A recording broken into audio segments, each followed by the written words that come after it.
In studio I have the Treasurer John Lenders and Shadow Treasurer Kim Wells. Gentlemen, welcome to State Line. Kim Wells, first question to you. You're the alternative Treasurer. You don't seem to have much of a profile, certainly with the public. Where have you been? Well, can I say that unlike John Lenders, who has hundreds and hundreds of Treasury experts and hundreds of spin doctors, we don't have that ability to do that. We have a staff of 3 that do all of our election promises and commitments and costings. So we've been working on that to make sure that the policies are right, the costings are right, and that we have the right policies to fix the mess that Labor are going to leave behind. But do you agree you don't have much of a public profile? Well, the situation is that we've been working for a significant amount of time to make sure that our election commitments are correct and that they are going to be the right policies to move Victoria forward. John Lenders, a question to you.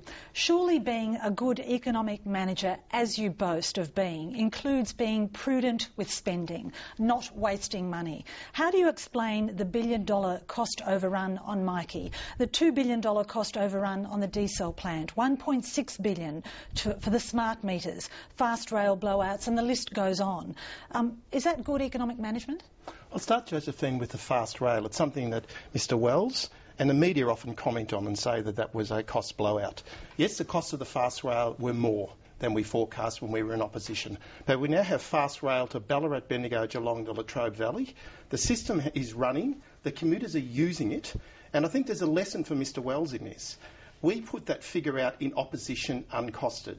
If Jeff Kennett had let us use Treasury costs the fast rail proposals, we'd have a better idea. So there's a lesson in there. What about Myki? That is absolute rubbish. Look, they're responsible for more than $11 billion of cost overruns. You look at the desalination plant, you look at Myki. I mean, this card here represents $1 billion of cost overruns. You look at the desalination plant, so you're looking at over $11 billion of cost overruns, and this man is responsible. Those costings should have been done in Treasury. The scoping should have been done in Treasury. The business case management should have been done in Treasury. He lost control of it, and that's why we're going to be paying for it for generations to come. What do you say to that? I'll answer that specifically. We talked about the regional fast rail, something the Liberal government closed. Mr Wells voted for the train service. We brought it back. We put the services in and they did cost more. We had to put new safety standards in, they did cost more. But the significant part there is we factored in $80 million in opposition. And Mr Wells says we should have got Treasury to cost it. Well, I challenge him now. Get Treasury to cost your proposals under the system that John Howard put in place, and we'll know for sure. Just a moment. We'll get to that. Mr Wells, can you just... I'll give you a chance in a moment. Can we just deal with the issue of cost overruns before we go on to costings? Do you acknowledge that part of good economic management is not wasting money, and Myki is one example of that? Absolutely. And I think also, Josephine, you never hear from Mr Wells a Hallam bypass. Like many of our projects, a road... But on Myki... But a road that was $10 million under budget... No, but you're not answering on Myki. ...years you took a lane ahead off that. Of schedule. Well, it's supposed to be 3 lanes, you cut it down to 2 lanes. Clearly, Myki, the Premier said it, I've said it. You know, we're embarrassed by Myki. There's no issue about it. And we're learning from it and we're delivering programs. If we go back to the regional fast rail that Mr Wells started with, that was a project that if the Treasury had have costed it, we would have known the costings. Opposition... All right. Okay. Well, let's go. Your final comment on that. I want to move on. Point. If he says he's going to learn from the regional fast rail, then why didn't he learn when it came to the desalination plant? Why don't you give us an explanation of why you didn't learn from that first experience and you have a cost overrun of more than $2 billion on the desalination plant? Pretty fair sort of question for the people of Victoria. All right. Now can we move on to the issue of costings? Now, the government says that your election promises total about $9 billion so far. Will you put your costings up for scrutiny by Treasury? If not, why not? OK. We will not give our costings to Treasury because we don't trust him. We don't trust John Lenders. He's part of the ALP Dirt Unit, who advises Nick Rees in at the ALP. So we can't possibly... So who's going to do your costings? Let me get to that point. The second point is, in 1999, 2002, 2006, Labor didn't give their policies to Treasury. They gave them to an outside accounting firm. And the third point is, if Labor give their costing to Treasury to do the research and the analysis, then they're asking them to do the independent verification as well. That's a clear conflict of interest. That just simply doesn't make any sense. So, Mr Wells, who'll do your costings and when? We're having our costings independently verified. Who by? And we'll make those announcements, and we'll make those announcements in the run-up to the election. There's no question about that. And we'll hand over whatever figures are required. But it'll be open, it'll be transparent, and it'll be independently verified to make sure that the people of Victoria... In 2002, Robert Doyle handed over these figures every day as to what their costings were. Mr Wells and Mr Bailey aren't doing that. So in 2002, the Liberal Party put a daily sheet up of their costings. Today, they're hiding that. And, the method he talks about the Treasury, this is John Howard, Peter Costello and Tony Nutt's model, and I never see it. Mr Lenders, is it true that in 99, 02 and 06 that you, the Labor Party, didn't put your costings into Treasury? Well, what we had in those was we put our costings out like the Liberals did then, where they put them out daily. This is 2010, Josephine. The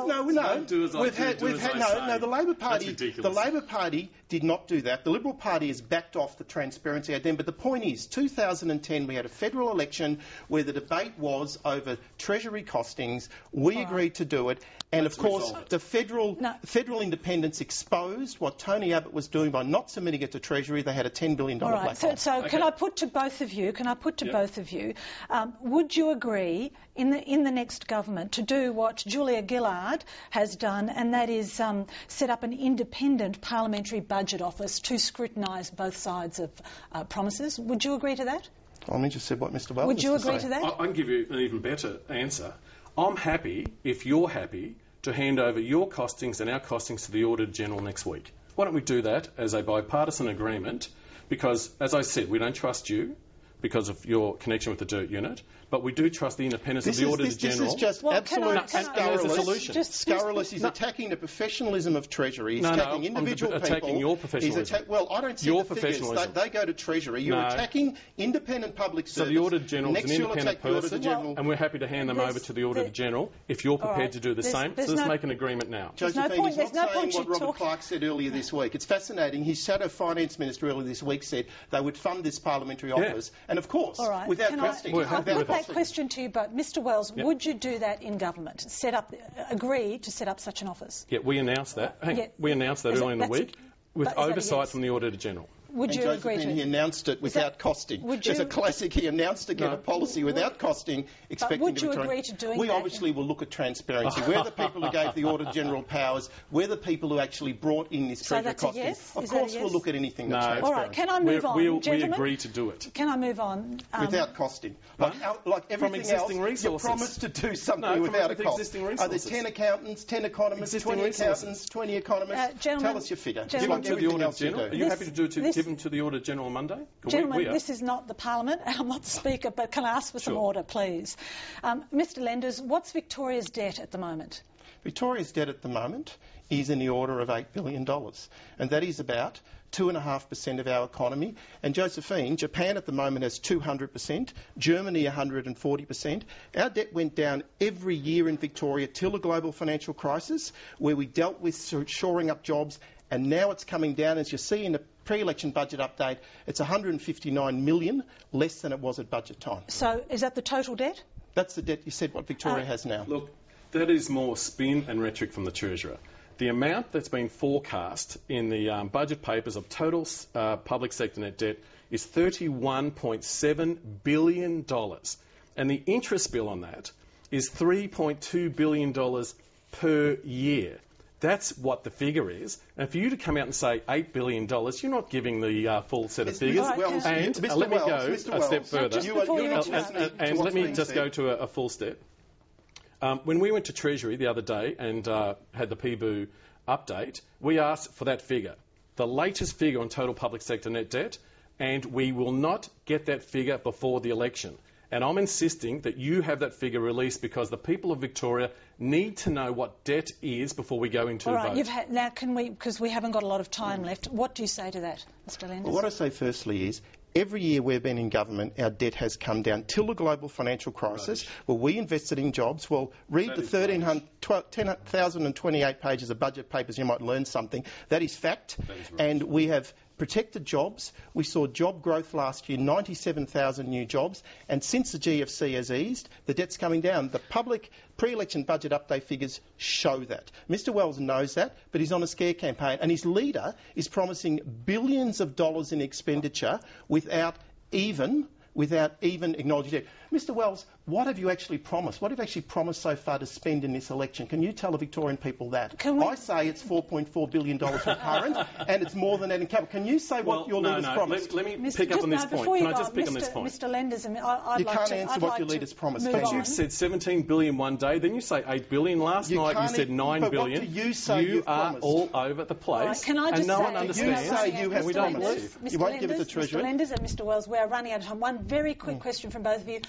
Stamp duty cuts, are we expecting any from your side of politics? Any announcement on stamp duty? Just a simple yes or no, we're running out of time. Well, the Premier announced very modest cuts for seniors yesterday, and any equation on stamp duty cuts needs to be, it's an important source of revenue to pay for the police, the hospitals, the schools, and the Premier will make further announcements during his campaign on whatever Mr. we Wells, plan to do. I really hope so. All right. We have you to hope so. We have to I really hope you so. don't cost. Mr Lenders and Mr Wells, thank you for coming into State Line. Thank you.